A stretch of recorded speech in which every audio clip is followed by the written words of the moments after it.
अवघाची संसार सुखाचा करीना, अवघाची संसार सुखाचा करीना, अवघाची संसार सुखाचा करीना, अवघाची संसार सुखाचा करीना,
पंढरपुरा जाईन गे माये तया पंढरपुरा जाईन गे माये तया पंढरपुरा भेटेन माहेरा भेटेन माहेरा पोलिया भेटेन माहेरा पोलिया बापर देवी वरू विठ्ठलाचे बापर विठ्ठलाचे भेटे बापर देवी वरू विठ्ठलाचे बापर विठ्ठलाचे भेटे आपुले सवसाठी करुणी आपुले सवसाठी करुणी आपुले सवसाठी करुणी जाईन गे माये तया पंढरपुरा जाईन गे माये तया पंढरपुरा जाईन गे माये तया पंढरपुरा जाईन गे माये तया पंढरपुरा भेटेन माहेरा पोलिया भेटेन माहेरा पोलिया भेटेन माहेरा पोलिया विठोबार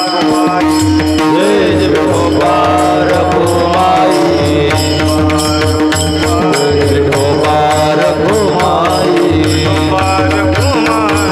विठोबार कुमारी बार कुमारी विठोबार कुमारी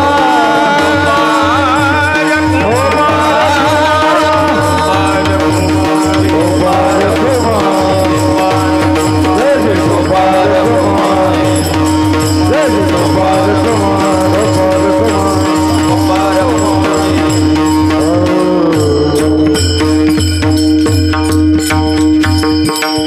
संसार सुखाचा करेन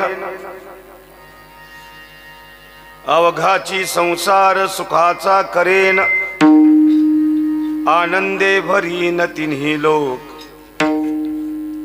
जाईन गे माये तया पंढरपुरा भेटेन माहेरा पोलिया सर्व सुकृतांचे फळ मी लाहीन क्षेम मी देईन पांडुरंगा जाईन गे माये तया पंढरपुरा भेटेन माहेरा पोलिया बाप रखुमा देवी वरू विठ्ठलाचे भेटी आपुले सवसाठी करुणी ठेला जाईन गे माये तया पंढरपुरा भेटेन माहेरा पोलिया पांडुरंगा करू पांडुरंगा करू प्रथमान मन करू प्रथमान मन पांडुरंगा करू प्रथमान मन दुसरे चरण संतासिया दुसरे चरण संतासिया दुसरे चरण संत पांडुरंगा करू प्रथमान मन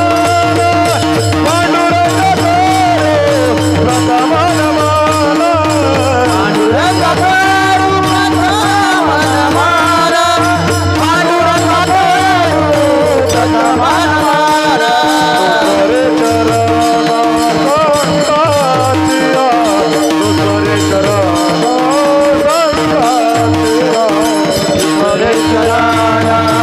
चरण संतासिया दुसरे चरण संतासिया दुसरे चरण दुसरे चरण संतासिया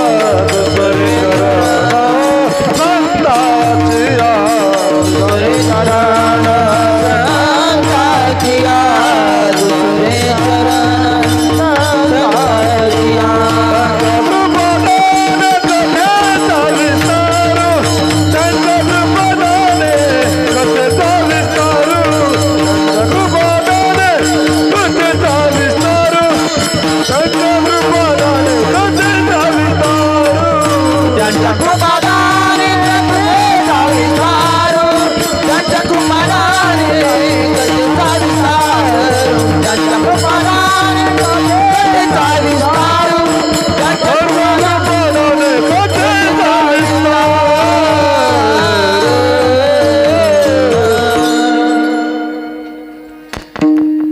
जयांचे केलिया स्मरण होय सकळ विद्यांचे अधिकरण तेची वंदू चरण श्री गुरूंचे ते नमस्कारोनी आता अवघाची संसार सुखाचा करीन आनंदे भरीन तिन्ही लोक जाईन गे माये तया पंढरपुरा भेटेन माहेरा पुलिया.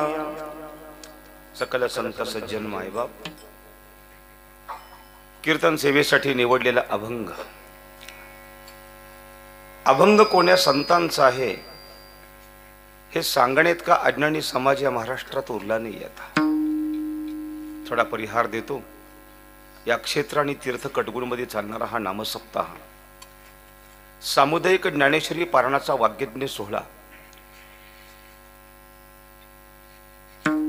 जगद्गुरु शंकराचार्य यांच्या 34व्या पुण्य सोहळ्याच्या निमित्तानं, पुण्यतिथीच्या निमित्तानं या कडगुणमधला चालणारा हा एक आगळा वेगळा सोहळा आहे. त्यांच्या समाधीच्या पुढं एक सांगू का ओ, महात्मा जिथं विसावतो ना ते गाव खूप पुण्यशील असतं.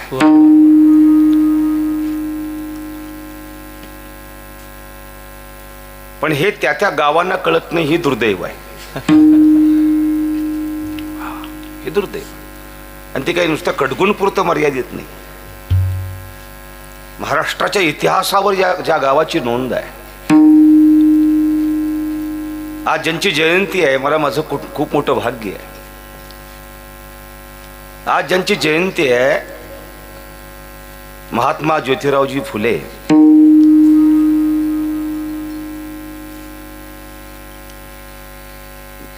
ज्या काळामध्ये सगळा समाज एकत्रामध्ये आला गेला, समाजाला प्रबोधन करावं, जाती धर्म नसतो, जे वारकरी संप्रदाय आम्हाला सांगत आला. आणि एक आगळं वेगळं त्या काळामधलं कार्य दोघा उभयतांच्या हातून झालं. मुलींच्या करता शिक्षण प्रामुख्यानं उघड झालं गेलं. आज यांची जयंती आहे आणि याच कटगुणमध्ये आजच्या दिवशी माझं कीर्तन हे मी माझं स्वतःचं भाग्य समजून जातो. त्यानिमित्तानं तुम्ही सकल संत सज्जन मायबाप या ठिकाणी कीर्तना करता आला. देवसमान गोड अशी टाळकरी मंडळी, सुंदर अशी वादक मंडळी, या सर्वांचं दर्शन घेताना एक आग्रहाची विनंती करतो. कीर्तन वेळानं सुरू झालं असेल तरी वेळेमध्ये संपेल. ड्रायव्हर खूप चांगला आहे गाडीचा. याचं कारण सांगू तुम्हाला. हा चैत्र महिना चालू झाला 2 दिवसापासून, पण त्याच्या अगोदर किती महिने झाले कार्यक्रम चालू आहेत हे आम्हाला माहित नाही. आणि चैत्रामध्ये तर खूप भावगर्दी असते हो. कीर्तनाची, भजनाची, कलाकारांची खूप मोठी ओढाताण असते. वैकुंठवासी नामदेव बाप्पा शामगावकर एक सांगायचे सुंदर वाक्य. नामदेव बाप्पा म्हणायचे, चैत्रामध्ये बुवा मिळत नाही, वैशाखात बँड मिळत नाही, नाकाडात पोत्राच मिळत नाही, असं म्हणायचे.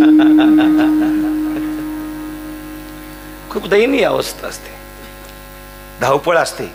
पण थोडा वेळ मी तुमच्याशी बोलेन, पण छानसा अभंगाचा भावार्थ तुमच्या पुढे मांडण्याचा प्रयत्न करेल. माझी प्रार्थना एकच आहे, आपण चांगलं भजन करावं, अभंगाचा भावार्थ करू. विठाला विठाला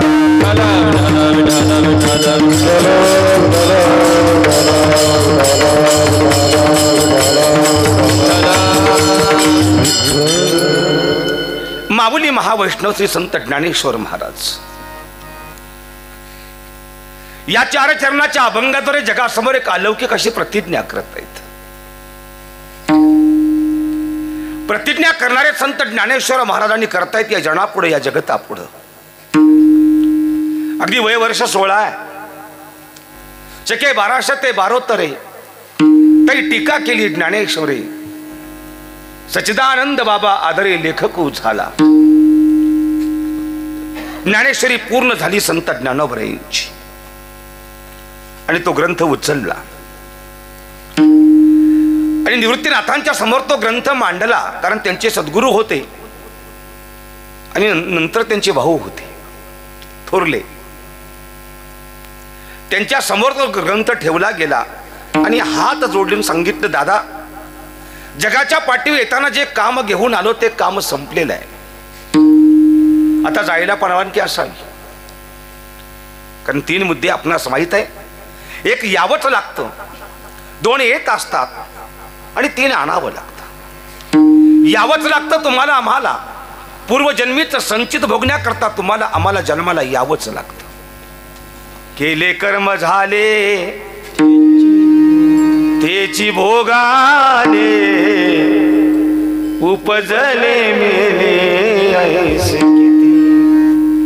पूर्वजन्मीचं संचित भोगण्याकरता तुम्हाला आम्हाला जन्माला यावंच लागतं. संत येत असतात आणि आणावं लागतं ते देवाला. सवे तुकया मेला तेने अगुणा आणला. देवाला आणावं लागतं. संत येतात आणि तुम्हाला आम्हाला यावंच लागतं. ऐका, येताना संत काम घेऊन येतात आणि काम संपलं की संत निघून जातात. तुम्ही आम्ही येताना काम घेऊन येत नाही आणि जगाला कंटाळा आला तरी जात ही आपली जात आहे. जगाला कंटाळा आला तरी जायचं नाही. नाही नाही नाही. एसटीतनं पाहुणे उतरले आणि एका बारक्या पोरानं बघितलं, स्टँडवर खेळत होतं. ती पोरग घरी पळत पळत पळत आलं आणि आईला हाक मारता, आई आई म्हणे. काय? अगं आपल्या घरी आज पाहुणे येणार आहेत. येत आहेत. कुठल्या गावचे आहेत मला माहित नाही. तू ओळखतो? म्हणे हा. त्यांचं नाव काय? अगं माहीतच नाही मला, पण आपल्याच घरचे तेवढंच मला कळतंय बघ. आई म्हणते जा जा पुढल्या दारला बसायला टाक. पुढल्या दारला जा आणि बसायला टाक. पोरग धावत धावत धावत पुढच्या द्वाराला आलं आणि पाहतो त्या कॉटवर गादीला टेकून आपले बाबा बसलेत, आजोबाबा बसलेत. त्या म्हातार बाबाला ती पोरग एवढं हाक मारते, बाबा म्हणे. काय? मागल्या दारला चला म्हणे. का? इथं पाहुणे येणार आहेत. ती म्हातार मनात म्हणते का घर मी बांधलं या, त्याचा काय आता उपयोग आहे? म्हातारं मागल्या दारला गेलं. पण म्हाताऱ्याचं नशीब आणि पाहुण्यांचं दुर्दैव, पाहुणं मागच्या दरवाजानं आलं. ओळखीत जवळच असल्यावर येतात, त्यांना रस्ते माहीत असतात. मागच्या दरवाजानं आलं. आल्या आल्या घरातल्या मोठ्या पोराला हाक मारली, बाळू म्हणे. काय? म्हातारा अजून चचलं नाही वे. काहीच गरज नाही वाचलं बोलायची. पाहुण्यांनी यावं, गोड बोलावं, गोड खावं, गोड राहावं आणि मग हळूच निघून जावं. ती पोरग म्हणते, बाबांना ऐकाय चांगलं येतं आमच्या. हा. आणि एवढ्यात त्या म्हाताराबाबांनी माठी बघणं हाक मारली, बाळू इकडे ये रे म्हणे. काय? पाहुणे काय म्हणाले? काही नाही. पाहुणे म्हणतात, बाबा बरे आहेत का? सप्त्याला जातात का? कीर्तन ऐकते ती का? ती म्हातारा हसलं, म्हणते सांग त्या पाहुण्यांना. म्हणे काय? अरे पाहुण्या, तुझी आई चचू दे, तुझा बा चचू दे, तू चच. मी काय चचलो तर नाही, पण चचलो. जगाच्या पाठीवर यायचं, येताना काम घेऊन यायचं नाही आणि जगाला कंटाळा आला तरी जायचं नाही. ही तुमची आमची जात आहे. बस एकमेव जात आहे आपली. संत असे नाहीत. संत येताना काम घेऊन येतात. येते उपकारासाठी, येते उपकारासाठी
चले घर जावई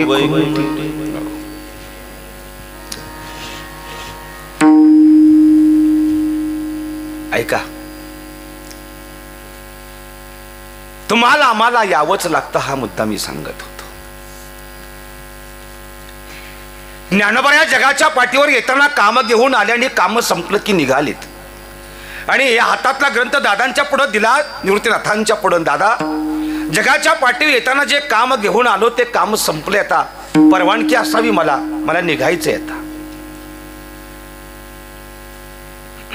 हे शब्द मुक्ताईनी ऐकले, हे शब्द सोपान काकांनी ऐकले आणि मुक्ताबाईंनी मोठ्यानं हंबरडा पडून सांगितलं, ज्ञानराजा पुढे बहुत करणे आहे, पुढे भरपूर मोठं काम करायचंय. आणि कुठं निघाला हो? सोपान काकांनी पाय धरलेत, मुक्ताईंनी हात धरलेला आहे. पण निवृत्तीनाथ महाराज मात्र काही बोलत नाहीत, शांत आहेत. ज्ञानोबांनी चेहरा पाहिला निवृत्तीनाथांचा आणि ओळखलं त्यांना काय मला सांगायचंय. आणि या क्षणी माझ्या संत ज्ञानोबांनी आपली 2 बोटे वर केली, आपली 2 बोटे वर केली आणि मोठ्यानं हाक मारली, मुक्ते अगं तुझ्याकरता 2 वर्ष, सोपान काका हो तुमच्याकरता 2 वर्ष, आणि दादा तुमच्याकरता 2 वर्ष, एकूण 6 वर्ष या जगामध्ये थांबेन, पण मात्र पुन्हा मी कोणाचं ऐकणार नाही. म्हणून 16 आणि 6 22 संत ज्ञानोबांनी समाधी घेतली. ती 22व्या वर्षी समाधी घेतली. 16 वर्षापर्यंत जेवढे अभंग रचले त्या अभंगांना ज्ञानोबा म्हणतात ज्ञानदेव म्हणे, ज्ञानदेव म्हणे, ज्ञानदेव म्हणे. पण 16 वर्षापासून 22व्या वर्षापर्यंत 6 वर्षामध्ये संत ज्ञानोबांनी काही रचना केल्या, त्या अभंगांना ज्ञानोबा म्हणतायत बाप रखुमा देवीवरू. कारण हो आता राहायचंय, आता जगायचंय ते फक्त आई वडिलांसाठी, विठोबा रखुमाईसाठी, मग आता राहिलं उपकारासाठी, मग आता पुढं कशासाठी आपलं नाव द्यायचं. ते संत ज्ञानेश्वर महाराज या अभंगाद्वारे या जगतापुढे एक छोटीशी छानशी प्रतिज्ञा करत. ऐका खरं, एकूण युग निर्माण झाली 4. 1 सतयुग, 2 त्रेतायुग, 3 द्वापारयुग आणि 4थं ते कलियुग. या 4 युगामध्ये प्रतिज्ञा झाली किंवा नाही पाहायचं असेल तर सतयुगामध्ये आनंदी आनंद घडे जिकडे तिकडे चोहीकडे. सतयुगामध्ये सर्वत्र आनंदी आनंद असल्यामुळं प्रतिज्ञा करण्याचं कारण कोणाला उरलं नव्हतं. माझं वाक्य लक्षात असावं, प्रतिज्ञा ही कमतरतेतून जन्म घेत असते. एखाद्या गोष्टीची कमतरता भासली की माणूस प्रतिज्ञा करतो, हो घेईन तवा राहीन. याचा अर्थ सतयुगामध्ये प्रतिज्ञा करण्याची गरज नाही, याचं कारण कमतरताच नव्हती या सतयुगामध्ये. निघालं त्रेतायुग. या त्रेतायुगामध्ये एक रावण नावाचा राक्षस जन्माला आला. आख्यायिका माहित आहे. त्यानं सीतामाईला पळवली आणि सीतामाईला पळवल्यामुळे घडलं काय, राम आणि रावणाचं झुंज जुंपलं गेलं. राम आणि रावण यांच्या झुंजीचा शेवट एकच झाला की प्रभू रामरायाच्या तीक्ष्ण बाणानं रावण हा धरातीर्थी पडला गेला, अशी आख्यायिका आहे. ज्यावेळी रावण धरातीर्थी पडला गेला त्या वानरसेना आनंदाच्या आवेगामध्ये मोठमोठ्यानं उंच उंच उड्या मारून प्रभू रामांचा जय जयकार करत होती. रावणाचं सैन्य पाठ करून पळत होतं. लक्ष्मणांच्या गगनामध्ये आनंद मावत नव्हता. पण प्रभू रामरायांना मात्र अतिशय दुःख झालेलं होतं. एवढंच नाही तर भगवंताचे डोळे पाहणवले आणि डोळ्यातून देवाचे अश्रू येत होते. आणि हाच आनंद सांगण्याकरता लक्ष्मण प्रभू रामांच्या जवळ धावत धावत आले आणि समोर बघतात भगवंताने खाली मान घातली, डोळ्यातून अश्रू येत आहेत. मात्र अतिशय विचित्र वाटलं ते लक्ष्मणाला.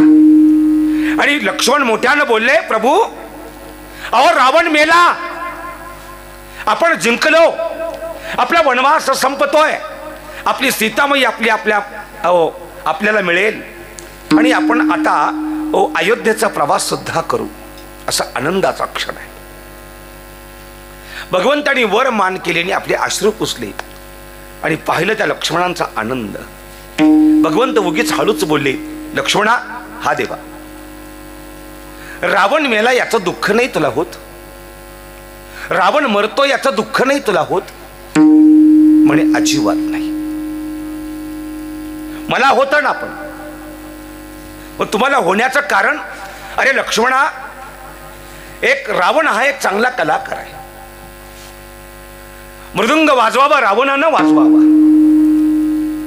गायनामध्ये शास्त्र गावं रावणानं गावं, राज्य करावं रावणानं करावं.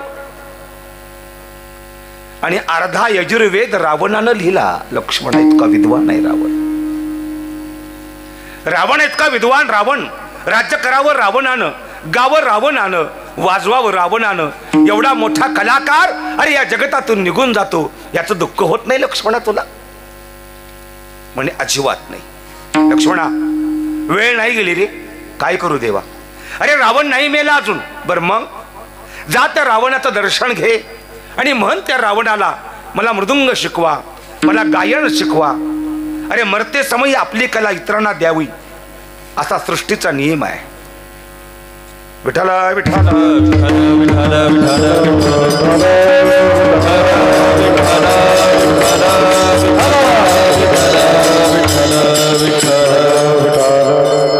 रावण नाही म्हणणार नाही तुला.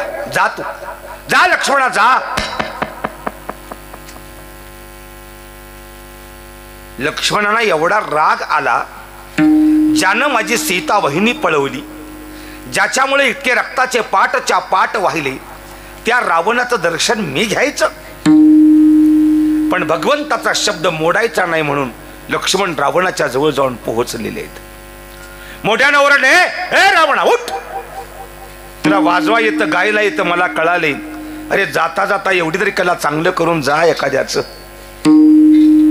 विवळत पडलेला रावण आपली मान करून त्या लक्ष्मणाकडे अशी वळून पाहतो आणि काय घडावं? रावणानं सांगितलं, लक्ष्मणा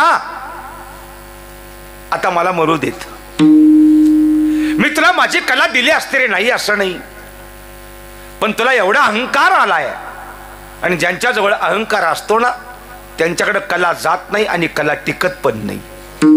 हा सृष्टीचा नियम आहे. हा, कलेमध्ये जितकं नम्र व्हावं तितकी कला मोठं करते माणसाला. बर का महाराज, खरं आहे. कलेत खूप नम्र व्हावं लागतं. मी खूप मोठी माणसं पाहिली. माझ्या वयाच्या 15व्या वर्षी पद्मश्री आपेगावच्या बापूंनी माझं कीर्तन वाजवलं.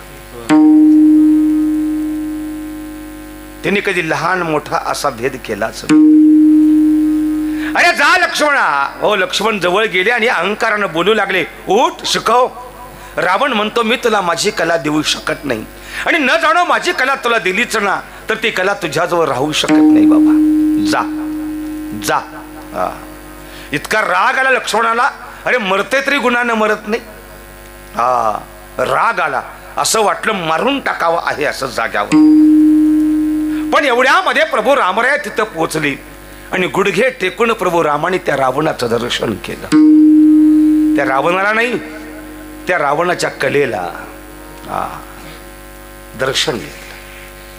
हात जोडले आणि प्रभू रामराय म्हणतात, आम्हाला क्षमा करावं. याचं कारण, बोलीला वाल्मिक तैसाची करेल, वर्तोन दावीन नामा म्हणे, कोळियाची कीर्ती वाढली, कोळियाची कीर्ती वाढली, कोळियाची कीर्ती वाढली, कोळियाची कीर्ती वाढली.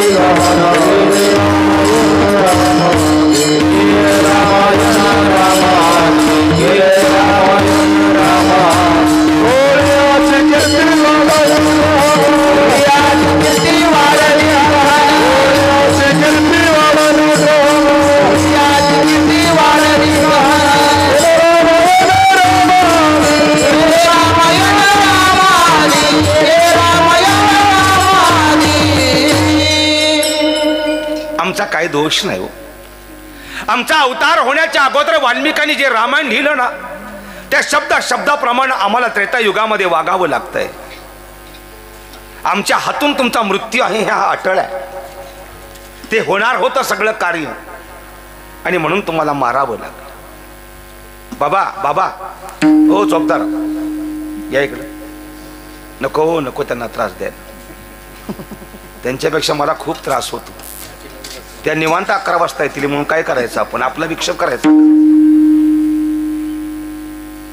अजिबात ते चालत नाही. भजनी विक्षेप त्याची पै मरण. ज्याला ऐकायचे ते 9 वाजता येतातच. ज्यांना वगैरे घरात टाइमपास होईना ते निवांत येतातच. बरं काय घरात पुरून घेतले का हे निव? हा मला सांगा ना. अरे आयुष्यभर त्यातच जायचंय ना. तिथंच मारायचे तिथंच माती व्हायची आपण. अरे एवढा मोठा महात्मा या गावामध्ये समाधी घेतो.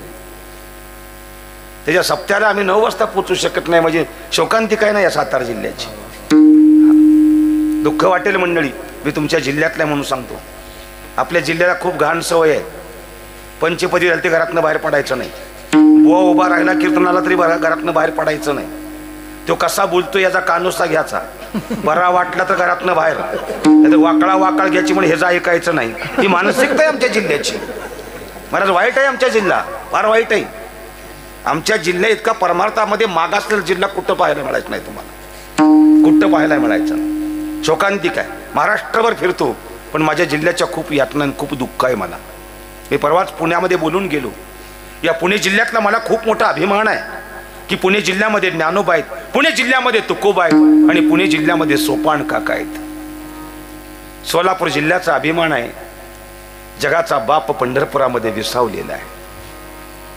पुणे जिल्ह्याचा मला मोठा अभिमान आहे की ज्ञानोबा तुकोबा पुणे जिल्ह्यात आहेत. पण वेड्यानो सातारा जिल्हा इतका भाग्यवान आहे. अरे हैबत बाबा हे आपल्या जिल्ह्यातल्या जे डोक्यात ठेवा ना.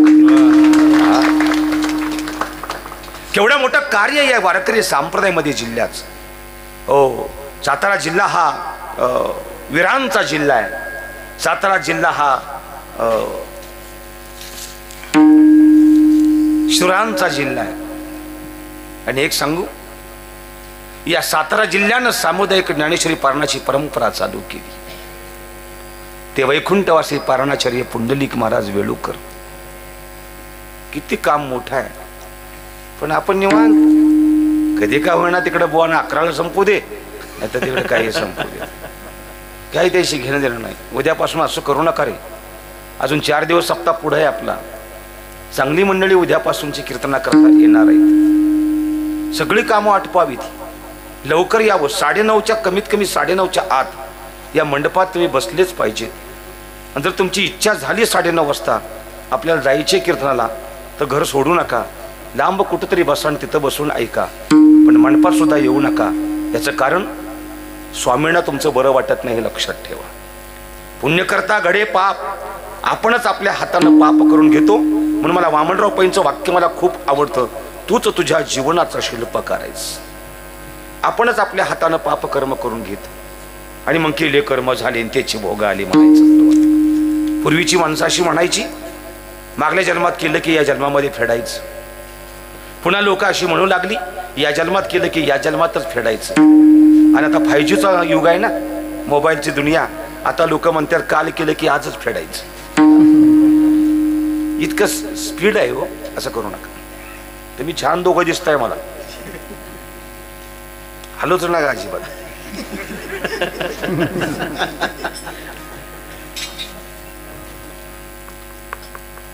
मी खूप छान मुद्दा सांगतो तुम्हाला. थोडा वेळ कीर्तन नाही होता माझं.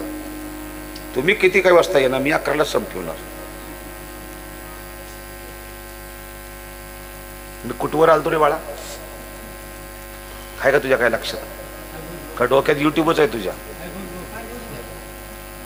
अरे हाय बघ बाबा कुठं विषय कुठं विषयाला कुठं होतो? विठाला विठाला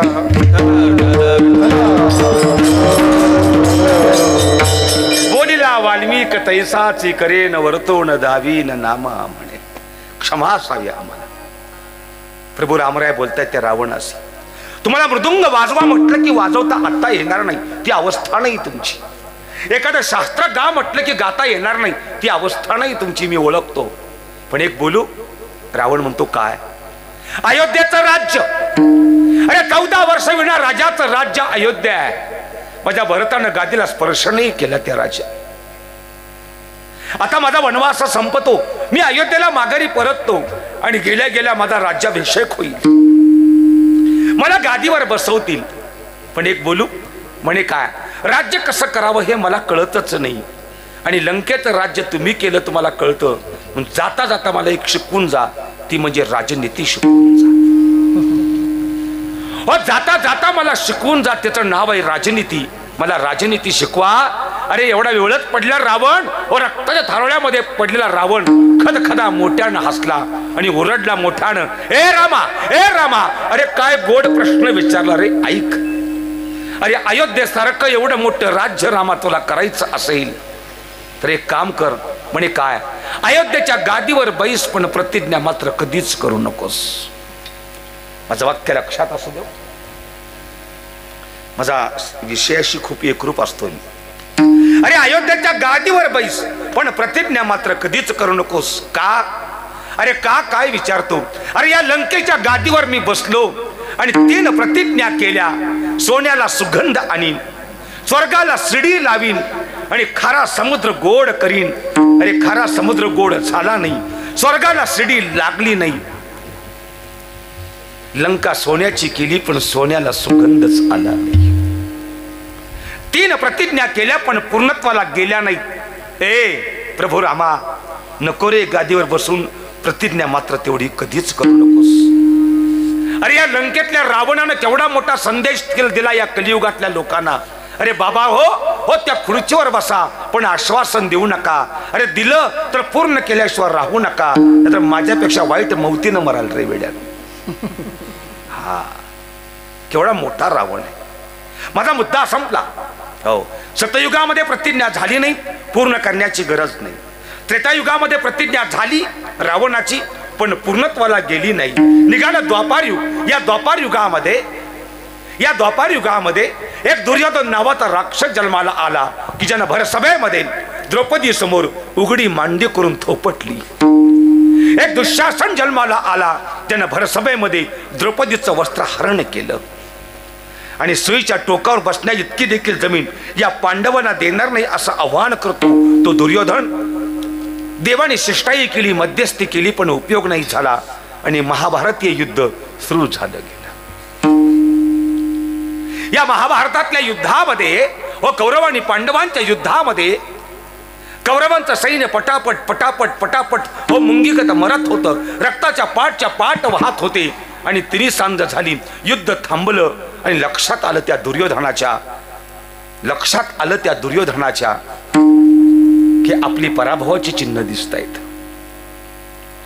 दुर्योधन अतिशय विद्वान, जरी त्यानं उघडी मांडी करून थोपटली असेल ना, तर त्याच्यात का विद्वान कोणच नाही. एका चांगल्या वक्त्याने एक व्याख्या लिहिली, माझ्या जवळचं काही बोलत नाही, त्यामुळे कोणीही असा माझ्या कुठलाही आक्षेप करू नये. माझ्या वाचनामध्ये आलं, एका चांगल्या वक्त्यानं असं वाक्य लिहिलेलं आहे की ज्याला खरं तर राजकारण खेळायचं असेल त्यानं दुर्योधनाचा अभ्यास करावा, त्याची पार्टी कधी पडत नाही. इतका विद्वान होता दुर्योधन, एवढा विद्वान होता दुर्योधन. आणि या रात्री एका रात्रीमध्ये म्हणतात ना, एका रात्रीत सगळं फिरवलं. त्याचं नाव दुर्योधन आहे. हा, दुर्योधन एका रात्रीत सगळं फिरवायला लागला आणि आपला विजय व्हावा अशी इच्छा निर्माण झाली. आणि रात्रीचा धावत धावत धावत पितामह भीष्मांच्या तंबू समोर गेला अशी आख्यायिका झाली गेली. ती रात्र होती. पितामह भीष्म ध्यानस्थ होते. श्रीकृष्ण गोविंद हरे मुरारी हे नाथ नारायण. काय सुंदर भजन. द्वारपाल धावत गेला आणि पितामहना बोलू लागला, तात आपल्या तंबूकडे दुर्योधन येतोय. पितामह म्हणतात, इतक्या रात्री? पितामह धावतच आला, नतमस्तक झाला आणि समोर बसून पितामहांना सांगू लागला, आज दिवसभरामध्ये आपलं सैन्य खूपच मेलं. बरं मग मला असं वाटतं पराभव आपला दिसतो. पितामह हसून सांगतात, दुर्योधना, तू आणि मी क्षत्रिय आहे. विजय पराजय तुझ्या माझ्या हातात आहे, हातात नाही. त्यावेळेला असले प्रश्न मला करू नको. तापला, चिडला दुर्योधन आणि मोठ्यानं ओरडला, पितामह, तुमच्यासारखा चांगला योद्धा माझ्या बाजूने काम करत असताना पराभवाची चिन्ह माझी दिसतात, याला कारणीभूत तुम्ही आहात. तुम्ही माझं खाताय आणि पांडवांच्या बाजूने तुम्ही लढताय. काही सुंदर फुणगी सोडली हो. याचं नाव दुर्योधन. हा, याचं नाव दुर्योधन. पितामह भीष्म तार दिशी उठून उभा राहिले, मोठ्यानं ओरडले, दुर्योधना, अरे शब्द माघारी घे. आजपर्यंत असत्य कधी वागलो नाही. जे सत्याचे होते त्यांना सुद्धा पाठ फिरवली आणि तुझ्या बाजूने उभा राहिलो दुर्योधना. तू मला म्हणतो का, हो माझं खाता आणि पांडवांच्या बाजूने लढता? अरे ऐक दुर्योधना, उद्या दिवस मावळायच्या आत ही पृथ्वी तुला निष्पांडवी दिसेल. या दिवस मावळल्यानंतर उद्या या पृथ्वी तलावर एक पांडव फिरणार नाही, लक्षात ठेव. अशी महाभयंकर प्रतिज्ञा पितामह भीष्मानी केली आणि धरणीला कंप सुटला. मोठमोठाले वृक्ष उन्माळून पडले. ढगफुटी झाली, लोक भयभीत झाली, धावू लागली, पळू लागली. अरे काय घडले, काय घडले माहित आहे दुर्योधनाला, माहित आहे पितामह भीष्माना आणि माहित आहे एका भगवान परमात्मा कृष्णाला. अरे धावला देव असल्या मध्यरात्री आणि द्रौपदीकडे आला. हे द्रौपदी, हे द्रौपदी, उठ उठ उठ, उठा उठा, जागा पाठी, भय आले मोठे. अगं उठून बैस. देवा इतक्या रात्री बाहेर बघ ना काय चाललंय, काय धुमाकूळ चाललाय बघ. द्रौपदी घाबरली, देवा हे काय? अगं पितामह भीष्माने प्रतिज्ञा केली म्हणे, काय उद्या दिवस मावळाईच्या आत पृथ्वी निष्पांडवी होणार. कोसळली द्रौपदी देवाच्या चरणास, मिठी मारली देवाच्या चरणाला. डोळ्यातल्या अश्रूंनी अभिषेक केला त्या चरणांचा आणि सांगते, देवा तू माझा पाठी राखाय, तू सखाय. अरे माझं सौभाग्य तुझ्या हातात आहे. परमात्मा तूच काहीतरी आता निवाडा कर याच्यातून. देवाने सांगावं, द्रौपदी तुझे पाचही पती जिवंत राहतील, पण तुला एक काम करावं लागेल. म्हणे काय? असल्या ऐन काळोख्या रात्री तुला एका परपुरुषाच्या तंबूत जावं लागेल. ठीक आहे देवा, निघाले, चल माझ्यासोबत. आले पितामहांच्या तंबू समोर आणि सांगितलं, हा तंबू पितामह भीष्मांचा आहे, यात जायचंय तुला, बोलू नको मोठ्यानं, द्वारपाल बघतील आपल्याकडं. द्रौपदी म्हणते, देवा वेळ लागलं का? पितामहांच्या तंबूत तुम्हाला पाठवतो, जावं लागेल. आणि जाऊन काय करू सांग ना देव? काही नाही, आतमध्ये जा आणि खाली वाकून पितामहांचं दर्शन घे. दर्शन घेताना डोकं मात्र ठेवू नकोस चरणाशी, मग जेणेकरून तुझ्या हातातल्या बांगड्या खळखळ कशा वाजतील असं दर्शन. ठीक आहे देव, येते, थांब. म्हणे का? चपला काढ ना पायातल्या. साधूकडे निघालीस ना, चपला काढ. हो, द्रौपदीनं पायातल्या चपला काढल्या आणि देवाने खाली वाकून त्या चपला उचलल्या, त्याची घडी घातली आणि आपल्या काखेमध्ये घेतल्या. जो आपल्या बहिणीच्या चपल्या काखेमध्ये सांभाळतो तो कुंकू सांभाळू शकत नाही का? हो, निघाली द्रौपदी. थांब द्रौपदी. म्हणे आता काय देवा, डोक्यावर पदर आहे का तुझ्या? हे देवा, कलियुग याचे पदर पडायला. एक काम कर ना. म्हणे काय? अजून थोडा तोंडावर घे, जेणेकरून तुझा चेहरा दिसता कामा नये कोणाला. थोडा पुढे घे. घेतला, खाली वाकून जा. ते द्वारपाल तुला अडवतील, तू कोण आहे त्यांना तू खरं सांग. खरं? हा, त्यांना तू खरं सांग. त्यांना सांग, मी दुर्योधनाची भाऊजाई आहे. आहेच, खोटं काय सांगायची? तुला ते आतमध्ये प्रवेश देतील आणि आतमध्ये जाऊन त्या बांगड्या वाजव. निघाली द्रौपदी. कोण आहे? दुर्योधनाची भाऊजाई, प्रवेश मिळावा. द्रौपदी आतमध्ये गेली आणि खाली वाकून, डोकं ठेवून पाया पडायचं नाही ना, खाली वाकली अशी आणि असं असं असं असं दर्शन केलं. त्या दिवसापासून यांची पद्धत अशी झालेली.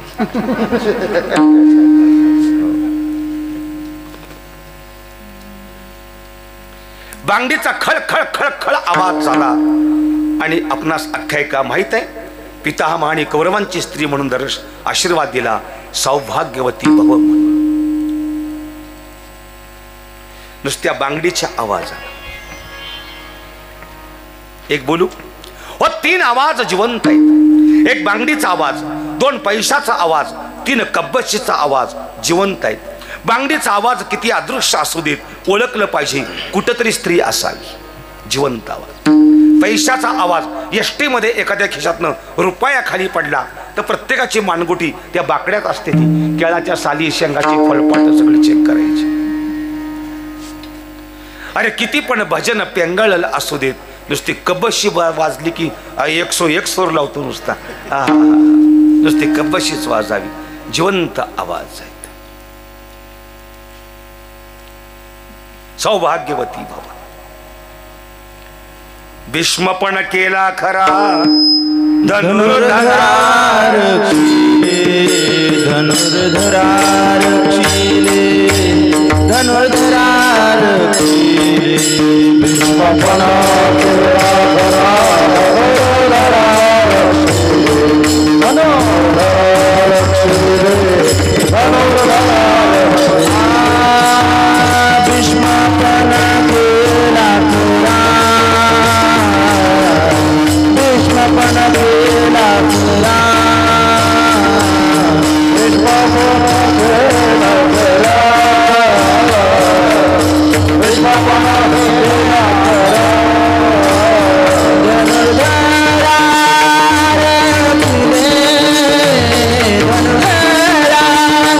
रक्षिले ऐसी आशी शरण जावे ऐसी आशी शरण जावे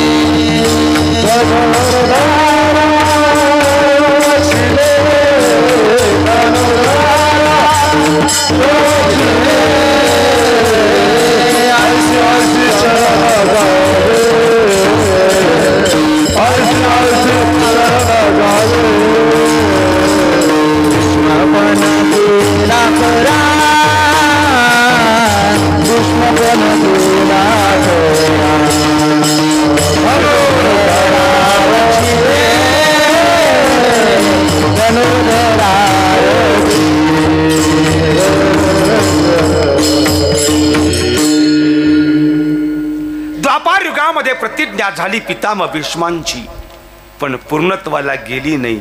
शिखंडीला उभा करून पितामह भीष्मांना फसवून देवानी पितामह भीष्मांना मारलं गेलं.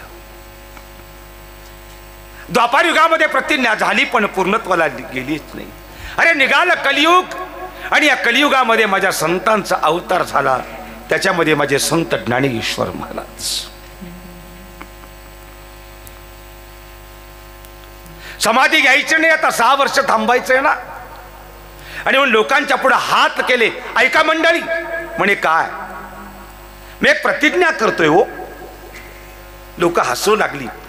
एवढे 16 वर्षाचे ज्ञानोबा आहे, अशी काय प्रतिज्ञा असावी. म्हणे माऊली हो तुम्ही प्रतिज्ञा करणार. म्हणे प्रतिज्ञा करणार, नुसती करणार नाही, मग ती पूर्णत्वाला मी घेऊन जाणार. मग कोणती प्रतिज्ञा आहे. ज्ञानोबा आहे अभंगाचं. अवघाची संसार सुखाचा करीन आनंद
अवघाची संसार. माझा आवाज कमी आहे का राजा?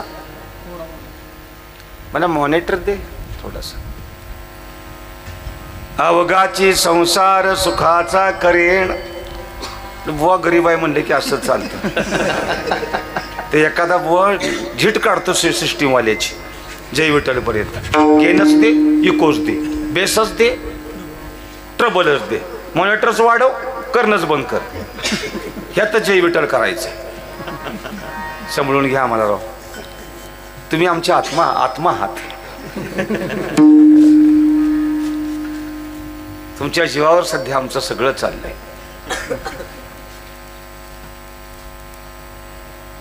अवघाची संसार सुखाचा करेन, आनंदे भरीन तिन्ही लोक.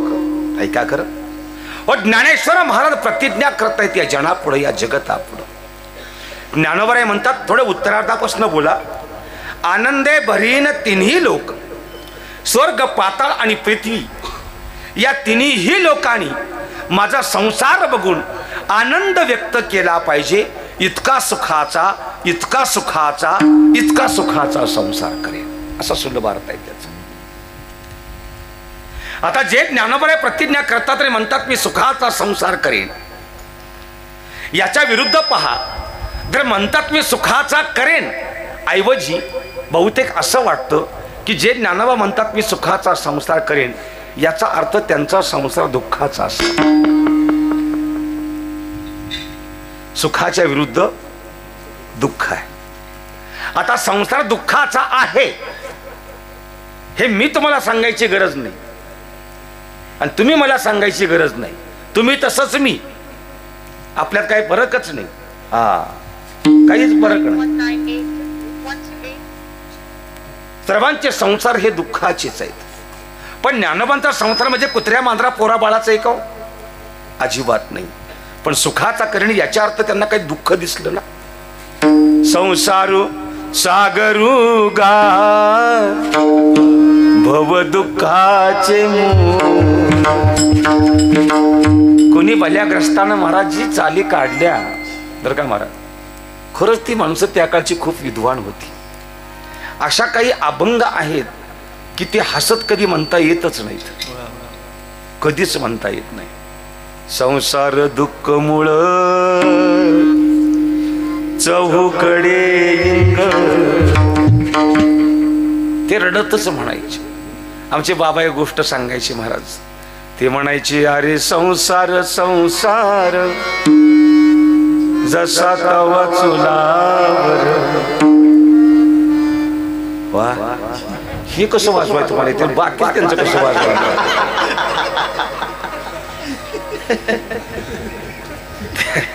ते म्हणायचे एक कमी कर बाळा माझा, असं कप बशीच घर. महाराज आमच्याकडे मुद्दाम गमती करायची. ते म्हणायचे संसार हा कपबशीच्या घराप्रमाणे आहे. याचं कारण त्या कपबशीच्या घरामध्ये तिचं नावच बशी, तिनं कधीच उठायचं नाही, रिलॅक्स. तिचं नावच बशी.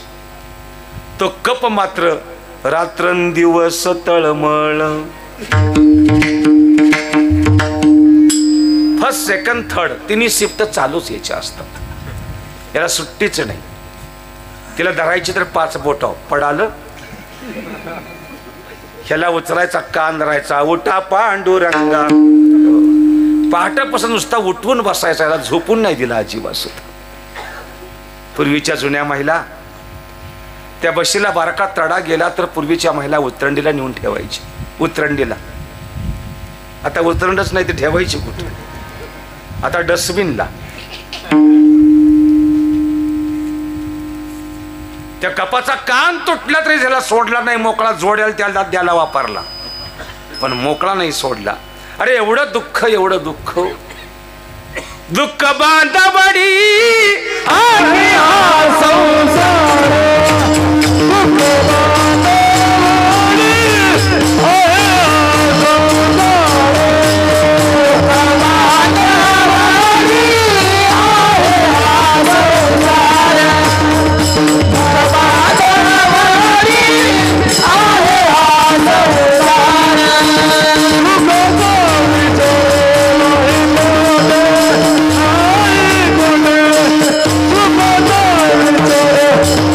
Hare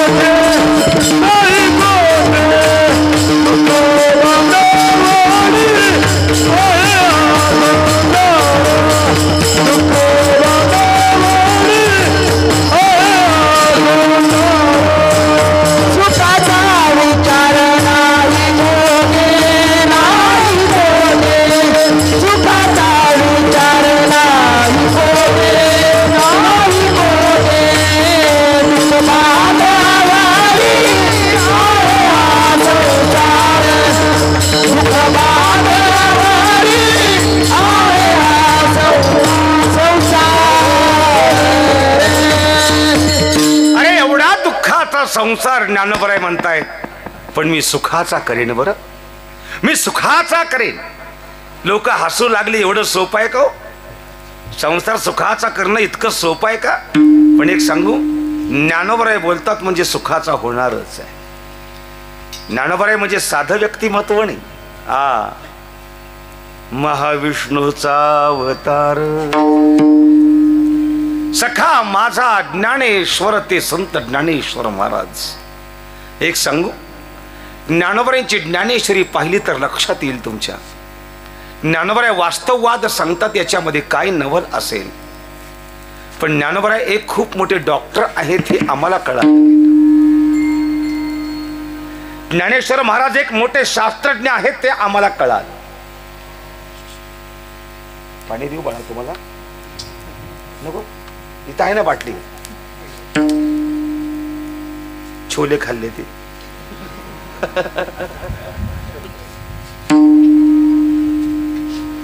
ऐका, तुम्हाला कधीच ऐकाय न मिळालं असं सांगतोय तुम्हाला. मी एक पुस्तक मला वाचायला मिळालं परवा. एक 8-10 दिवसापूर्वी मी छत्रपती संभाजीनगरला गांधेली नावच्या गावात कार्यक्रमासाठी गेलो होतो आणि एका मोठ्या महात्म्याच्या घरात होतो. त्याची लायब्ररी पाहिली आणि अवाक झालो आणि सहज एक पुस्तक पाहायला मिळालं. त्या पुस्तकामध्ये असा उल्लेख होता, ते लेखक ज्यांनी कोणी सांगितलं ते सगळी माझ्या नावं पाठ आहेत, मला वेळ नाही तुम्हाला सांगायला. पण त्या पुस्तकामध्ये असा उल्लेख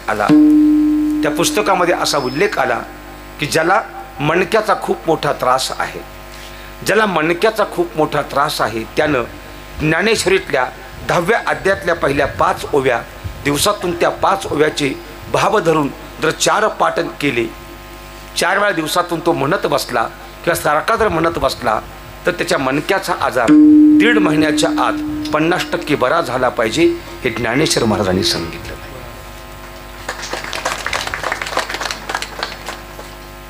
काय ज्ञानेश्वरी? ज्याला हाय ब्लड प्रेशर आहे, ज्याला हार्टचा मोठा त्रास आहे, त्या माणसानं ज्ञानेश्वरीतल्या 15व्या अध्यायातल्या क्रमांक 1 ते 28 ओव्या दिवसातून त्या 28 ओव्या 4 ते 5 वेळा म्हणाल्या तर 1 ते 1.5 महिन्याच्या आत त्याची बीपीची गोळी बंद होते. ही ज्ञानेश्वरीची ताकद आहे. याचं कारण ही अक्षर नव्हती देखा ब्रह्म साम्राज्य दीपिका. अरे मंत्रानं अग्नी पेटतो, मंत्रानं पाऊस पडतो, तर माझ्या ज्ञानोबांच्या मंत्रानं आजार बरे होत नाहीत का? अशी ज्ञानेश्वरी आहे. काय सांगू त्याचं आणखीन महात्म्य तुम्हाला. सुखाचा संसार करेन. एकाने विचारलं, पण कशाच्या आधारावर हो? ऐका, मग कशाच्या आधारावर? ज्ञानोबराय म्हणतात, माया माझ्या माहेराच्या आधारावर. व तुमचं माहेर अभंगाचं 2य चरण. जय नगे मा, जय नगे माया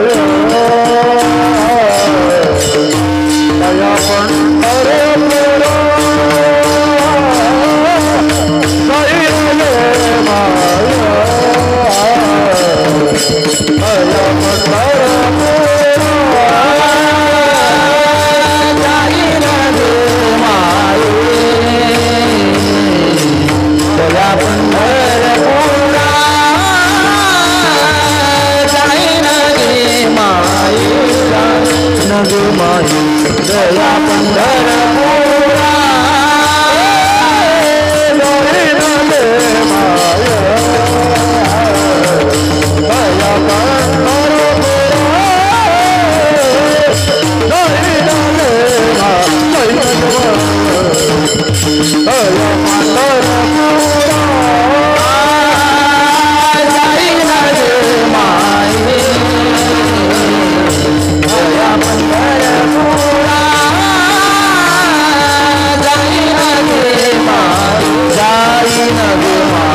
दया पंढरपुरा,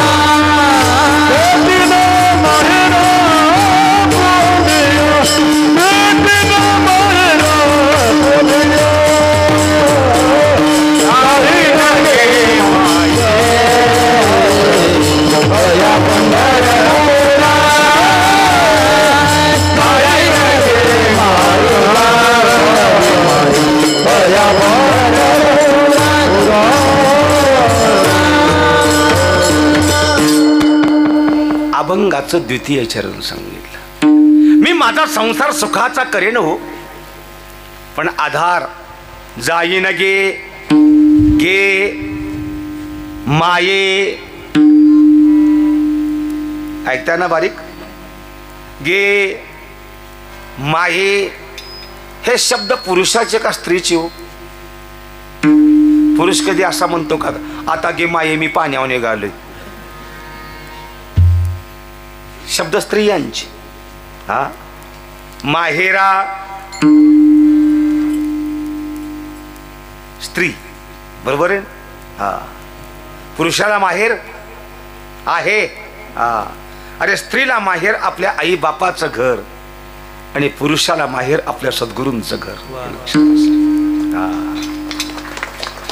हे आपलं माहेर आहे बरं का. पुढं बसलं हे आपलं माहेर आहे.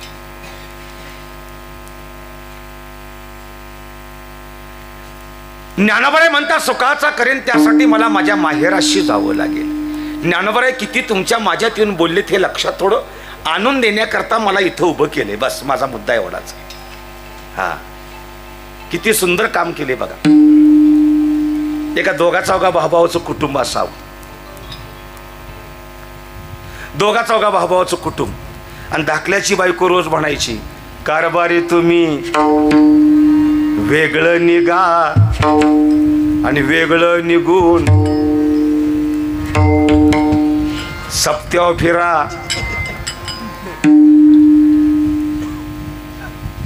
रोज म्हणायची नवऱ्याला, अहो यातनं वेगळं निघू, यातनं वेगळं निघू. आणि एक दिवशी नवरा चिडला, म्हणे काय कर रोज उठून चाललंय तुझं, वेगळं निघू वेगळं निघू. तुला कळतं का 2-3 पोरं बाळ आहेत, मला काही नोकरी पाणी नाही. अगं कसं जगायचं, कसं राहायचं? त्याची बायको म्हणते त्याची काळजी करू नका, म्हणजे अजूनही माझं माहेर धडधाकाट आहे. माझा मुद्दा खूप छान आहे. एक सर्वसामान्य कुटुंबातली स्त्री आपला सुखाचा संसार एका माहेराच्या जीवावर करायला निघालेली आहे. माझ्या ज्ञानोबांची काही चूक आहे? माझे ज्ञानोबाई तेच म्हणतात की मी सुखाचा संसार करायला निघालो ते माझ्या माहेराच्या जीवावर करायला निघालो. हा, गे माये हे सगळे स्त्रियांचे शब्द आहेत. माहेरा, कारण स्त्रीला माहेर हे अतिशय प्रिय आहे. स्त्रीला माहेर हे अतिशय प्रिय आहे, खूप प्रिय. माहेराचं कुत्र स्वयंपाकघरात आलं, तिला कधी राग नाही हो. अशा जुन्या काळच्या गोष्टी खूप छान छान असायच्या. पूर्वी काय व्हायचं, आता खूप झालं, सोयी झाल्या, ट्रॅक्टर झालं, फणपाळा आलं, रोटार आलं, नांगर बिंगर सगळं आलं. पूर्वी असं नाही हो. पूर्वी आपल्या मुलीच्या घरी बाप नांगरायला कुळवायला जायचा. नांगरायला कुळवायला बैलगाडी जुंपायची, त्यात वैरण बांधायची, ती सगळी आवतं टाकायची, पिशवी घ्यायची, असं छानसं चाळ बिळ अगदी बैलाच्या गळ्यात, घुंगर असं मोठंच्या मोठं असं. अरे काय आनंद, काय आनंद असं. इतक्या हौसण जायचा हो. अरे लेकीच्या घरी निघालोय नांगरायला कुळवायला. आता जुन्या बायका त्यांच्या लक्षात या गोष्टी आल्या असतील खरं. आणि बाप यायचा हो. मग हो बैलगाडी परड्यातनं निघाली म्हणलं, परड्यातलं कुत्रं पण थांबायचं नाही हो. त्या बैलगाडीच्या मागं पळायचं, त्यांना दगाड घालायचं, ती काय मागं जायचं नाही. ते कुत्रं मोठं हुशार हो. गाव आलं की दोन्ही चाकाच्या मध्ये आत चालायचं, गाव गेलं की पुन्हा रुबाबात बाहेर येऊन चालायचं. मुलीच्या दरवाजात बैलगाडी गेली आणि घुंगराचा आवाज आला आणि लेकीला कळालं आपले बाबा आले. नुसत्या घुंगराच्या आवाजावर ओळखलं की माझ्या बाबांची बैल आहेत. हॉर्नवर नाही किंवा रिंगटोनवरनं नाही हो. पळत दरवाजात बाहेर आली आणि एवढं त्या कुत्र्यानं बघितलं, त्या मुलीकडं, त्या ताईकडं बघितलं आणि ती कुत्रं पळत पळत गेलं हो. काय त्या जातीला ओळख असती कोणास ठाऊक. ते कुत्रं पळत गेलं आणि तिच्या अंगावर झेपा टाकू लागलं. तिने डोक्यावरनं हात फिरवला आणि ती बोलती त्याच्याशी, तुला भूक लागली असेल ना, थांब थांब तुला भाकरी घालते, थांब तुला भाकरी घालते. आणि स्वयंपाकघरात गेली होती बिचारी. त्या कुत्र्याला काय माहिती इथं स्वयंपाकघर का बेडरूम का किचन का काय का काय. ते कुत्रं मागं स्वयंपाकघरात त्याच्यापर्यंत गेलं. तिने टोपल्यातली भाकर काढली आणि त्याला खायला घातली. हिच्या नवऱ्यानं बघितलं की मामांची गाडी दरवाजात आली म्हणून ती सांगायला पळत पळत आलं बायकोला. आणि आज स्वयंपाकघरात आला मोठ्याना करतो, अगं अगं ओ मामा आले. ते मामा असं म्हणतात आणि एवढं मोठंच्या मोठं कुत्रं ते भाकरी खाताना स्वयंपाकघरात तिने पाहिलं जे घाबरलं. आणि ते मोठ्या म्हणलं, अगं अगं कुत्र कुत्र स्वयंपाकघरात. ती म्हणते गप बसा, माझ्या माहेरचा आहे. मग तो म्हणतो मग काही हरकत नाही, मग चुली बसवून जाळ घाल का, मला काय करायचंय त्याच. जाऊ दे रे, माहेराचं कुत्र आलं तरी स्त्रीला प्रियच आहे. हा प्रिय आहे तिला माहेर आहे. पूर्वी स्त्रिया असे छान गाणं म्हणायचे बघा. अक्कल माती चिक्कल माती खळगा खणावा,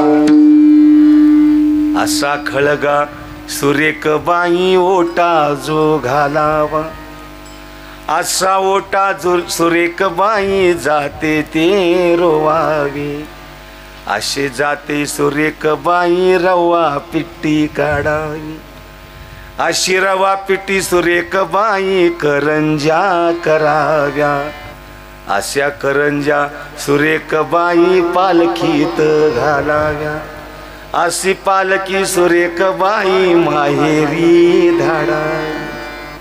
भांडवल शास्त्रचं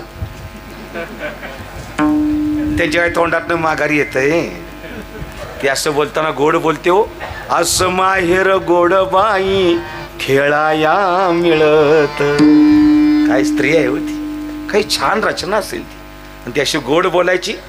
आणि असं सासर द्वाडबाई कोंडोनी मारीत,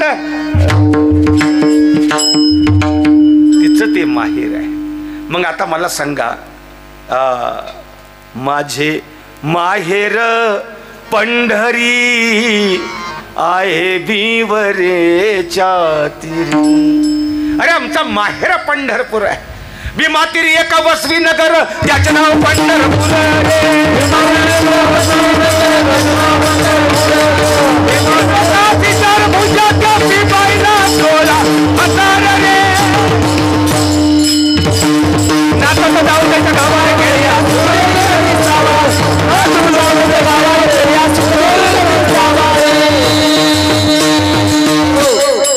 अरे तिथं आनंद आहे, तिथं सुख आहे.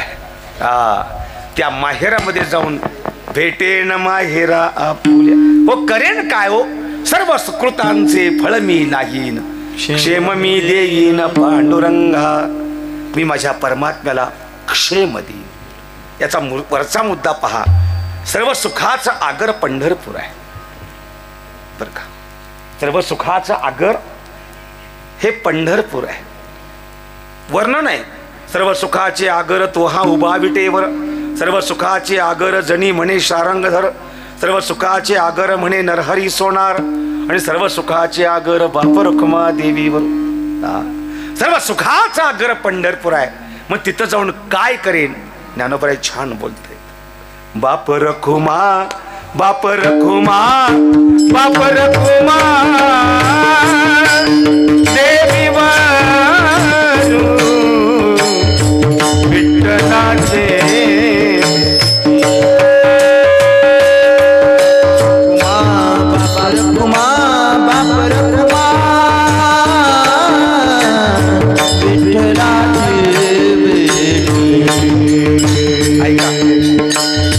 थोडा आवाज इकडचा कमी करा.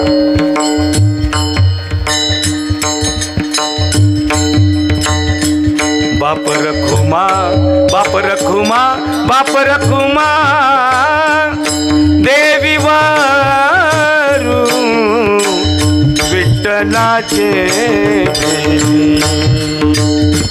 बाप रखुमा बाप रखुमा बाप रखुमा देवी वारू विठ्ठलाचे. आपुले सवसाठी करुणी ठेला, आपुले सवसाठी करुणी ठेला. जाईन गे जाईन गे जाईन गे माये दया पंढरपुरा. जाईन गे जाईन गे जाईन गे माये दया पंढरपूर दया पंढरपूर दया पंढरपुरा. मी काय करेन बाप रखुमादेवरू विठ्ठलाची भेटी आपले सवसाठी सवसाठी म्हणजे स्वतःसाठी माझ्यासाठी माझ्या परमात्म्यानं जे काही करून ठेवली ती सगळी सामुग्री मी गोळा करेन आणि काय करेन मी माझ्या संसारामध्ये ओतून देईन म्हणजे माझा सुखाचा संसार होईल. मग झाला का अख्खा अभंग संपला झाला का नाही हे काहीच कळालं नाही. पण ते कळवून घेऊ एकदा भजन करा बरं. विठोबा रखुमाई विठोबा रखुमाई विठोबा रखुमाई विठोबा रखुमाई आनंद करा ना. विठोबा रखुमाई विठोबा रखुमाई विठोबा रखुमाई विठोबा रखुमाई विठोबा रखुमाई विठोबा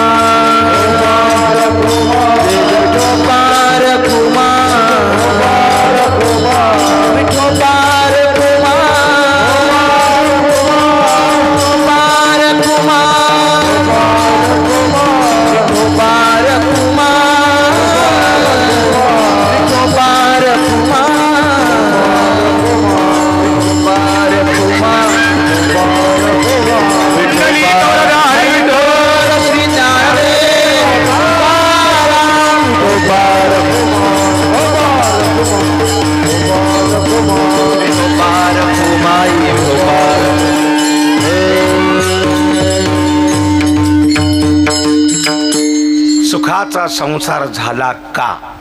उत्तर मोठं छान आहे. उत्तर देतो आणि थांबूया. ऐका आता ऐका. तुम्हाला फोटो नाही काढून दिला नाही ते काय झालं ते हाराला बुक्का चिकटला होता खूप आणि एकतर हारच घालून घेत नाही मी जास्त. ती पिवळी फुलं असतात ना त्याला पाणी मारलं असतंय आणि ते कपड्याला पांढरा घातलं की त्याचं डाग पडते पिवळं असं होतं. डाग पडला याचं दुःख नाही हो. घरी गेल्यावर जोडं खायला लागते त्याचं लय मोठं दुःख. तुम्हाला काय वाटतं आमच्या घरचं लय चांगलं आहे वे. अजिबात नाही. येऊन बघा मग कळेल तुम्हाला. ऐका. सुखाचा संसार झाला का. झाला कशावरून. पसादान या शेवट हे तर म्हणे श्री विश्वेश्वराव हा होईल दान पसावो हे वरे ज्ञान देवो सुखिया झाला. आणि प्रमाण आजी संसार सुफळ झाला गे माय देखी येले पाय विठोबाचे.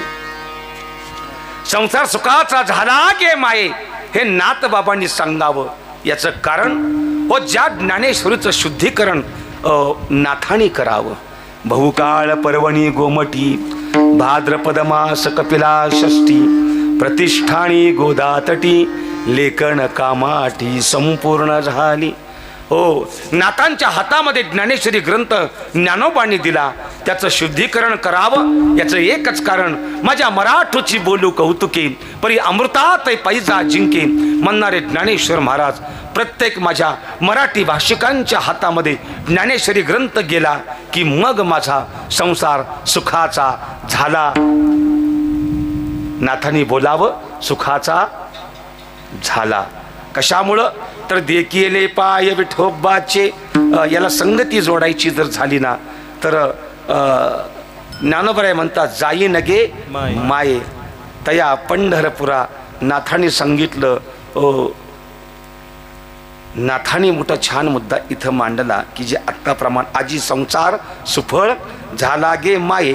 कशामुळं झाला तर ज्ञानोबराय म्हणतात त्यासाठी मला बाप रखुमादेवरू विठ्ठलाचे भेटीन तिथं भेटावं लागेल.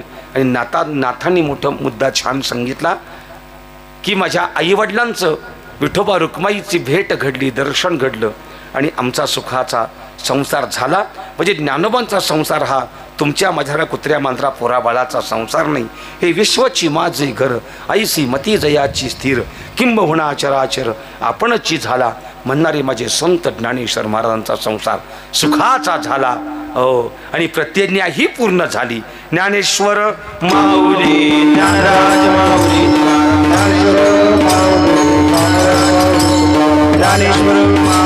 ज्ञानराज ज्ञानेश्वर माऊली, ज्ञानराज. मंडळी, आपण कीर्तन कोणाचं किती ऐकतो यापेक्षा या सप्ताहामध्ये आपलं योगदान किती आहे आणि कीर्तनकारांचं आपण किती ऐकतो हे महत्त्वाचं आहे. खटगुणकर मंडळी, खूप भाग्यवान मंडळी आहात. मी तुमच्या जिल्ह्यातलाच आहे. खूप भाग्यवान आहात. महात्मा फुल्यांचं हे गाव आहे. स्वामी शंकराचार्यांची भूमी आहे. 34 वर्षापूर्वी याच गावामध्ये महात्मा इथं विसावला गेला आणि हे गाव पुण्यवान झालं, हे गाव भाग्यवान झालं. आणि म्हणून ग्रामस्थांना माझी कळकळीची, अगदी अंतकरणापासूनची माझी आग्रहाची विनंती आहे की सप्ताहाकरता कमी पडू नका. पैसे देण्याकरता मुळीच सांगत नाही. पैसा खूप आहे आजच्या काळामध्ये. एक एक माणूस सप्ते 10-10 लाखाचे सप्ते करतो आता. एक एक माणूस आम्ही रोज फिरतो. भरपूर देतात आम्हाला सुद्धा, काही द्यायला सुद्धा कमी पडत नाही. काय त्यांचे मंडप, काय त्यांची सिस्टीम, हो काय त्यांचं पब्लिक, काय त्यांचं खाणं, त्यांचं पिणं, त्यातले वक्ते, त्यांचं स्वागत, हा हा हा बघाय जोगा असतंय. पैसा हा कसाही उभा राहतो रे, पण तुम्ही एकत्रामध्ये येऊन इथं येऊन जे उभं राहिलं पाहिजे, ती आजच्या काळाची खूप मोठी गरज आहे. आदरणीय श्री हरिभक्तीपरायण धीरज महाराज शास्त्री आपल्या कडगुणला इथं या कोपऱ्यावर संस्था उभा केली. छोटी छोटी छोटी मुलं सांभाळायला सुरुवात केली. आज अनेक गावची मुलं एकत्रामध्ये सांभाळताना अरे घरातली 2 पोरं माणसाची सांभाळायची होत नाहीत. आणि म्हणून हल्लीच्या काळामध्ये नवरा बायकोनी विचार केला एकच बास. पूर्वी म्हणायचं हम दो हमारे दो, आता हम दो आणि एकच बास. हो, कारण एक बाळ सांभाळायला आता घरातल्या लोकांना खूप कंटाळून जातात. आणि अशी अनेक घरची मुलं सांभाळताना हो किती त्रास होतो. या गावामध्ये संस्था उभारली गेली. या कार्यक्रमाला एक वेगळं रूप आलं, या कार्यक्रमाला एक वेगळं वळण दिलं. आणि धीरज महाराज शास्त्रींना तुम्ही सर्वांनी त्यांच्या पाठीशी तुम्ही उभा राहिला गेला, खंबीरपणानं उभा राहिला गेला. कारण हा नव्हे एकुल्याचा खेळ, म्हणून मेळ मेळविला हा एकल्याचा खेळ नाही, हा अख्ख्या गावाचा खेळ आहे. सप्ताह हा गावाचा आहे, म्हणून गावानं एकत्रामध्ये यावं. हो, दानशूरांनी भरीव भरीव देणग्या द्याव्या. त्या 100 आणि 50चा काळ आता राहिला नाही. भरीव भरीव देणग्या द्याव्या. सौजन्य देणारी मंडळी तुम्ही उभा राहता, अन्नदान करणारी तुम्ही मंडळी उभा राहता. मी ऋण व्यक्त करतो या लोकांचं. खरंच तुम्ही हे देता म्हणून हे उभं राहिलं. आज ही एवढी मोठी माणसं आहेत. कोण माळशिरसवरनं आलं, कोण पंढरपुरावरनं आलं, अंगद महाराज आलेत. ही इतकी लांबून लांबून सगळी मंडळी येतात. त्यांच्याकरता देणं खूप गरजेचं असतंय. छान साऊंड सिस्टीम लावता तुम्ही, सुंदर लाईटिंग करता याच्यामध्ये, मग तुमची उपस्थिती त्यासाठी खूप महत्त्वाची आहे. लवकर येत चला. ज्ञानेश्वरी पारायणाला वाचकांनी यावं, भरपूर संख्येनं वाचकांनी यावं. मगाशी मी आलो, हरिपाठ एवढा रंगला होता, अशी मुलं छानशी नाचत होती. अरे अरे अरे, आणि आम्ही घरात मालिका बघतोया. काय त्या मालिकेत गुंतले तुमचं कुणास ठाऊक. हा, मग तुम्ही म्हणता मग हे जे वय आली नाही ती मग काय करायचं. अरे 4 दिवसानं काही ती उपाशी नाही राहत. कुठे धाब्यावनं खाऊन येतेली. तुम्ही टाका ना, भाकरी टाका, ती करून टोपल्यात ठेवून द्यावा. हो, सांगून जावा मी जाते कीर्तनाला, ते खायचं खा, नाही तसंच झोपा. 4-5 दिवसानं काही 2 किलो उतरत नाही कोण. हे तुमच्याकरता सगळा खेळ मांडलाय. या लोकांना ऐकायचं असेल माझं कीर्तन तर कुठेही येतील ऐकायला. आता तुम्ही आलाच नाही इतक्या लांब माझ्याकरता. हा, तुम्हाला जाता येत नाही हो. बंडा तात्यांचं एक छान वाक्य आहे. सायकलला 2 चाकं, पुढलं चाक म्हणजे पुरुष आणि पाठीमागचं चाक म्हणजे स्त्री, मिळून सायकल, मिळून संसार आहे. पाठीमागच्या चाकावर सायकल अवलंबून आहे. किती पळावं, कुठं ब्रेक धरावा, किती लोड घ्यावा, हे पाठीमागच्या चाकाव, पुढल्या चाकाव नाही. इकडं इकडं खाटगुणात पड, नाही तर फाट्यावर जाणं पडते. बापाचं सगळं आहे. तुम्हाला नाही होऊ शक्य ते. तुमच्या हातात हे सगळं आहे. मग काकड्याला येत चला, हरिपाठाला या, कशी मुलं नाचतात बघायला या, कीर्तना करता लवकर पोचा, वाचायला लवकर या, आणि या लोकांचं खूप कौतुक करा, या मुलांचं कौतुक करा. बस इतकंच. कारण स्वामी आशीर्वाद देतील तुम्हाला सुद्धा या गोष्टीचा, आणि तो आशीर्वाद तुमच्या पाठीशी यावा अशी प्रभूला मी प्रार्थना करतो. वातावरण मोठं छान झालंय, खूप छान सुंदर गार हवाय. हाय का असलं घरात? फॅन बंद करावा तर मच्छर चावते. अरे अरे इतकं दुःखात राहता रे. कसली हवा आहे, किती नॅचरल आहे, किती गार. मला खाली असं गार लागायला लागलं, इतकं छान असं वाटायला लागलं. असली हवा नाही, असं वाटतं या मंडपातनं जाऊच नाही. इथं पंगत पण आहे, 2 टायमाची नाश्ता पण आहे, चहा सुद्धा आहे, सगळ्या गोष्टी आहेत तिथं. मग घरी का जावं? पण जाण्याबद्दल काही नाही, पण सगळ्या कार्यक्रमाला उपस्थित राहा. देणगी चांगली अशी द्या, आणि कार्यक्रम खूप मोठा उद्यापासून करा. समाज चांगला जुळला पाहिजे. उद्यापासून येताना प्रत्येकानं बरोबर 2-3 माणसं बरोबर घेऊन यायची. चल कीर्तनाला चल, तुला नाश्ता देतो, उद्या वडापाव देतो म्हणा, काही सांगा त्याला, पण इथं आणून त्याला बसवा. एकदा त्याला कळू द्या हो कीर्तन काय असतं आणि काय नसतंय. अरे केवढं गाव भाग्यवान आहे हो. पंढरीच्या वाटेवरचं गाव आहे. भाटमवाडीची दिंडी मुक्कामाला येते इथं, बरोबर आहे का? भाटमवाडी दिंडी मुक्कामाला इथं येते. तुम्ही सगळ्या महिला त्या दिंडीचं स्वागत करण्याकरता बाहेर उभा असताना मी बघितलंय तुमच्याकडं. त्या दिवशी आणखीन एक दिंडी हो, शिवाजीनगरच्या सविताताई महाराजांची दिंडी हो, इथंच या गावामध्ये मुक्कामी असते. किती भाग्यवान आहे तुम्ही गाव. आमची गावं बघा, कधी पंढरपूरचा पत्ता आहे का काय? अरे वारकरी गावात कुठला येईल. आणि ह्या गावाला रोज जाणारा वारकरी या रस्त्यानं. पंढरीच्या वाटेवरचं गाव इतकं सुंदर, भाग्यवान हे तुमचं कटगुण गाव. सुंदर सोहळा करा अशी विनंती करतो. जे चांगलं बोललो ते माझे आजोबा वैकुंठवासी पाराणाचार्य पुंडलिक महाराज वेडूकरांचे शब्द. चुकीचा असेल माझ्या वाणीचा दोष, निन्य ते पुरते, अधिक ते सरते, करुणी घ्यावे तुमते, विणवी तुमासे विठ्ठल जय जय विठ्ठल.